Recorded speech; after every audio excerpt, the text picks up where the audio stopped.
Told you about the castration of little boys? No. Oh well, we'll start there. Why did I leave the university? I was working on this doctorate on what was called the state of pure nature debate. Rana had written a lot on it.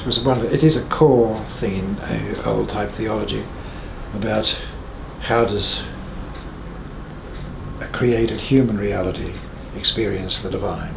Or it involves the whole relationship between nature and what's been called supernature or supernatural. Nature and grace is nature and grace. But particularly the word supernatural. I had been. I'd had some arguments with the bloke who was supposed to be my moderator, a fellow called Garcia, a Spaniard, Dominican, and because the way I work is I write something and then lie on the bed and in those days smoked and look at the clouds of smoke and wonder what it means. And at any rate, eventually I sent him over a few pages of where my thinking was, and he said, under no circumstances can I continue with your thesis if that's the line you're going to pursue. Did I tell you this? No. And I said, well, that's where my thinking is at the moment. He said, but in the process, you'll be undermining what this whole university is about. You'll be undermining. We're here. We take an oath that we will teach the philosophy and theology of Aquinas. You're undermining that. And I said to him, but surely a university or a university professor that is not prepared to examine his own foundations doesn't deserve the title of university or professor. And he said, our oath to teach the doctrine of Aquinas and the setting up of this university were both approved by the Vatican. And I just looked at him and said, yes, and the Vatican used to approve the castration of little boys so they could sing at the Sistine Choir. And I walked out and slammed the door in his face. Later, when I got home and it cooled down a bit, I rang him and said, listen, could we meet up and just have a beer and just talk without talking theology? He refused. So that's it. And that's the end of your thesis? That's the end of my thesis there. Uh-huh. I did have a couple of friends in the professorial board of the Angelicum, and one of them asked the Dean of Faculty of Philosophy if he would read some of my stuff, and he asked me to send him 4 or 5 pages summary of my overall argument. He got back to me a week or so later and said, listen, you have been given a type of metaphysical brain and you are asking questions and pursuing them at a level we hope to arrive at before we die, but you seem to begin where we would hope to end. There's nobody here in Rome that could moderate your thesis. There's probably nobody in Europe. You'll just have to constantly argue against yourself and fight your own way through. So he said, at any rate, having been rejected by one professor here, you'll never get another professor at this university to take it on board because we all live in the one community. So I then approached a professor at the propaganda university, the urban university, who was also a reader for the Holy Office, for picking up heresies and stuff, and asked him if he would take over the moderating role.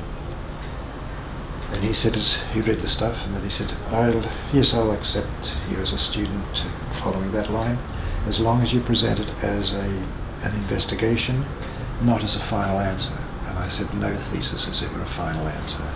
It's just where your thinking has gone up to now. And so he then took me on, and eventually, well, then I had the tuberculosis, collapsed in Rome, and he came up to the hospital where I was. This is before TB had been discerned. It was a heart collapse initially. Just wasn't getting enough oxygen, and he said he'd read half of my thesis is about a 500-page thing, and he'd read about half of it at that stage. He said, I'll give you a doctorate on that first half. Forget about it. Don't let it worry you. And anyway, I went off to Switzerland and then went through the big crisis, not knowing what I bloody well believed or anything. And I came back here, and then eventually I'd worked at the racetrack. I'd hitched around the world, and then I got the job at the University of Queensland. And then head of the Holy Office, this is well after Vatican II, Charles Moeller was his name. He was the Under-Secretary. Oh yeah, Moeller, okay, yeah. M-O-E. I know, well, I didn't, of course don't know him personally, but yeah, I know who he was for sure, yeah. No, well, he was the Under-Secretary of the Holy Office, and he came out here and he gave a series of lectures to the clergy all around Australia. And here in Queensland, the major lectures were given at St. Leo's College. And of course I organised my tutorials and stuff so that I could go to the lectures. And on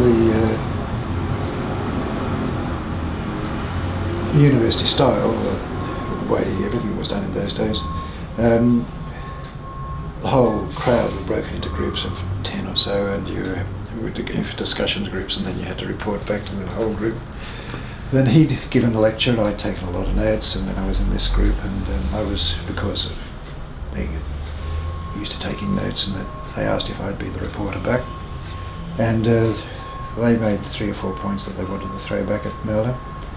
I had some more profound points. I said, when I present this back to the group, will it be all right if I give a couple of things of my own? And they, oh, no problems, no problems. So reported back and said, that's what the group said. Now, but I've got this problem. You said this, this, and this. In those sentences, I feel there should have been a not in each one of them. In other words, it was the contradiction of what you're saying.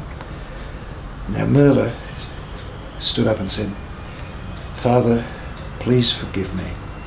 English is my 4th language. I understand it much better than I speak it. What you said is what I wished that's what I intended to say. And I'm sorry if the opposite impression was given. I thanked him and sat down. It was raining that night, and at the end of the whole session, there were 2 or 3 of the bishops and various people standing up and talking to Moeller up the front, and I just was down the back putting on an overcoat and getting an umbrella to go out to my car.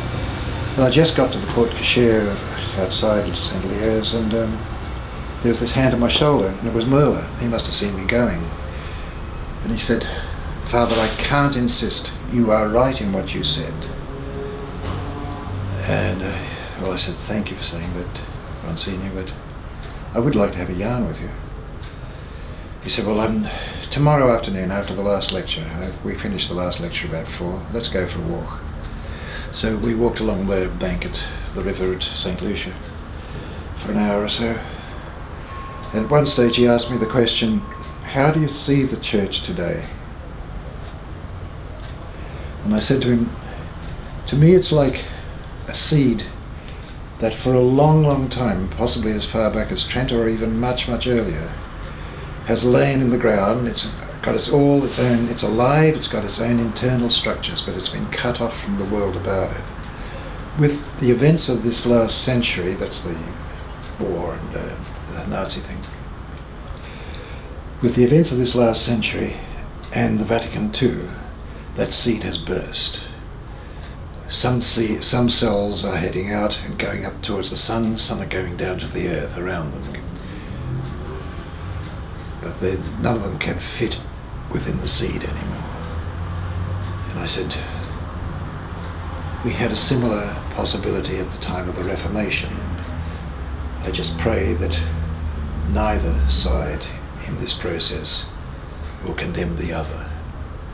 And Moeller stopped to me, put his arms around me and said, I haven't heard ever anywhere a better metaphor where the church is at.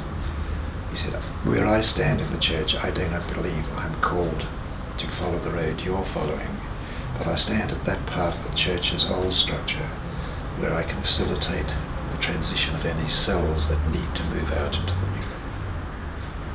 Okay. Yeah. Unfortunately, he didn't live long after, huh? Well, he did live long enough. I was then by this stage working on a rewrite of my doctoral thesis, not in any way lessening its power, strength, just wanting to take it into its more complete form. And I'd written over to the uni, and they said, this is the propaganda uni, and they said yes, I could present it because of the sickness, even though it was 5 years, more than 5 years since I'd started. And Moeller, I told Moeller what I was doing. I'd written to him about that. And when it turned out, it ended up that Moeller insisted on his position as Under Secretary of the Holy Office that he chaired my defence. I see. Oh. And being used by this stage to giving lectures in the uni, I'd asked for a blackboard and I'd do diagrams and all that sort of stuff in the presentation of this analysis of the nature and supernature. And in the process of the defence, you give a talk for about 3/4 of an hour, then you sit down, and then this board of professors can throw any sort of questions at you if they wish. And Moeller, seeing he was chairing the thing, when I sat down, and I was just on a little rostrum with a bench, and they were sitting at this huge professorial board with very ornately carved chairs and stuff. And Moeller began by, as we sit here now to interrogate our candidate for his doctorate, and I look at ourselves seated here on these thrones so ornately carved, and he like a peasant, and we like princes sitting on our thrones, he like a peasant in his hovel sitting on a bench down there. I'm reminded of something I think it was Voltaire wrote, and he looked at the other members of the board. It doesn't matter whether you are a king in your palace or a peasant in his hovel. Ultimately, both sit on their asses. Now will you ask your questions? Okay? That'll do it. Yeah.